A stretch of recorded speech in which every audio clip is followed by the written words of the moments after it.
Fascist সরকারের হাত থেকে ছাত্র জনতার অভ্যুত্থানের মধ্য দিয়ে তাদেরকে পরাজিত করে বিতাড়িত করে আজকে একটা অন্তর্বর্তীকালীন সরকার গঠিত হয়েছে এবং একটা নতুন গণতান্ত্রিক পার্লামেন্ট এবং সরকার গঠিত হবে সেই প্রত্যাশা নিয়ে গোটা মানুষ গোটা জনগণ অপেক্ষা করছে।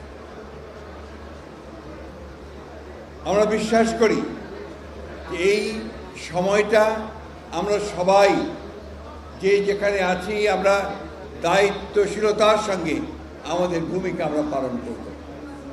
আমরা যারা রাজনীতি করছি তারা, যারা বিভিন্ন পেশাতে আছি তারা, যারা বিভিন্নভাবে সরকার অথবা জনগণের সঙ্গে সম্পৃক্ত আছি তারা সবাই আমরা এমনভাবে কথা বলবো, কাজ করব তা যেন আমাদের এই গণতন্ত্রের উত্তরের পথকে আরো সুগম করে দেয়।